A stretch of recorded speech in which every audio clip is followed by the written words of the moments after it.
In 2004, I sat in my chair reeling as we were told that my precious second husband might have ALS, known as Lou Gehrig's disease. I stayed in the external while we went to Mayo Clinic, the University of Chicago, the University of Michigan, trying to find hope when no hope for treatment or survival was available. I kept busy taking care of my husband, doing and more doing. Get a wheelchair, give a massage, bathe him, fix food, schedule guests, anything to keep busy and take good care of him. The pain was too great to feel the real story. The story of how my husband was feeling facing his death, my own story about the fear of living without him. The sad part for me was that I did not go through the thin places until after he died.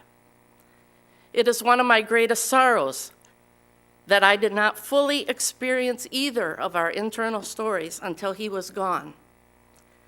Because of his disease, my husband's diaphragm was severely compromised, and experience and emotions made it very difficult for him to breathe.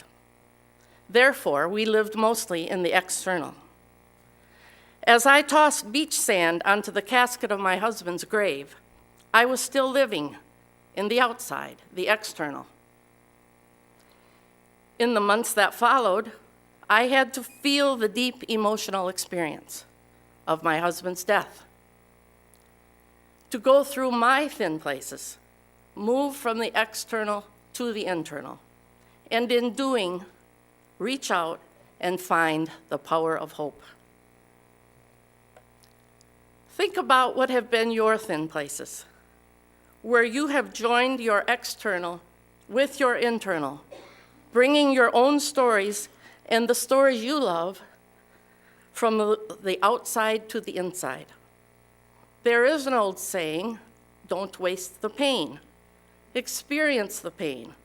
Walk through the thin places. Feel your bare feet on the wet earth. Depression comes when we choose not to hear the internal stories, when we strive to avoid the pain by staying in the external. To find the sacred within ourselves and in those we want to connect with in life, we must allow ourselves to walk through these thin places and discover the power of hope. Let's go back to the children's story that Mary Lou read earlier and remember what when Thomas climbed into his grandmother's lap and said, "I hoped someone else would do it." His grandmother responded by saying, "Well, Thomas, hope is a powerful thing. It helps us to see what is possible. But those things can never come to be without action. If you want things to change, Thomas, you have to lend hope a helping hand. You have to take action." Thomas went to bed thinking about his grandmother's words. The next day, he made a sign that said "danger" and placed it next to the broken sidewalk. And he brought some breadcrumbs to the mother bird that still had babies in her nest to feed. Thomas learned that day to move his story from the external to the internal and go through his thin places and discover the power of hope and the lesson of active hope. This is an example of what the Australian writer Edward Council meant when he said, "Hope is the spur of life." I love that, so I'm going to say it again. Hope is the spur of life. Have you ever looked at a photograph of an elderly person and thought, what a beautiful and interesting face? Those faces often belong to people who learn to integrate their external experiences with their internal emotions. Those who fought their battles in life, experienced thin places, made peace with themselves, and reached out for the power of hope and learned the lesson that Thomas learned about active hope. Pause for a moment and think of those you consider your mentors, people in your life that you admire. Are they people who live or have lived lives of finding ways through their thin places and experienced the power of hope? I am thankful and appreciative for many people in my life who have been examples for me. People who crossed the bridge of their thin places and found the power of hope many times in their lives and have the beautiful faces to show for it. There are dozens of these examples in our lives. There is one special person who is important in my life. Some of you may remember him. His name was Dr. Walter Bergman. For 38 years, Walter lived in a wheelchair. Walter was one of the first freedom riders in 1961 through the South to test the efficacy of a Supreme Court ruling that desegregated interstate transportation. Walter and his first wife were 2 of 3 whites in the first group of 14 to travel to the South.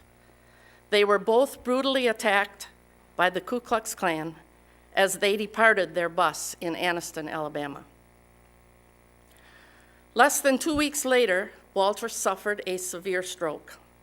He retained most of his speech, but had to learn to write and feed himself again. He never regained the ability to walk.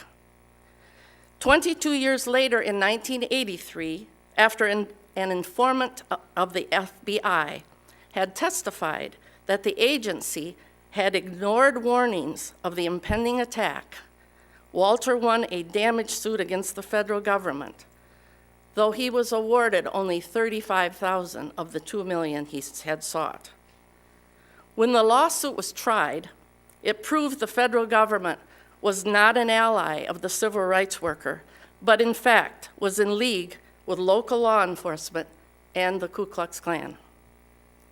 All proceeds from this lawsuit were donated to the American Civil Liberties Union, as Walter was the founding member of the Michigan chapter of the ACLU. Although Walter was in a wheelchair, he lived a very full life, earning a doctorate in education from the University of Michigan, and eventually rose to research director of the Detroit school system and taught at the universities that became Wayne State University. Dr. Bergman also continued to act on social and political beliefs. He was the first white to join a Black Unitarian church, which then gradually became integrated. In later years, Walter became a member of Fountain Street Church. My friend Walter's life story is full, rare, and meaningful.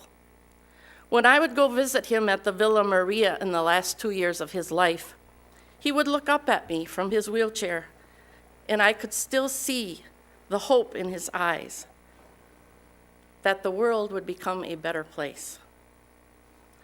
One day, as I was walking down the hallway on my way to Walter's room, I heard myself singing. I approached the room and realized Walter and his wife, Pat, were listening to a recording of a Fountain Street Church service.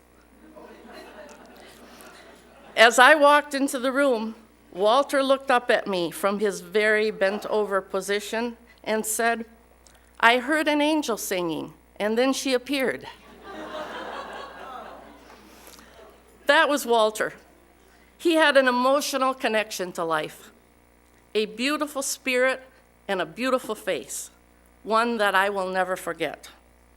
A face of someone who lived through his thin places and found the power of hope. Walter lived to be the age of 100.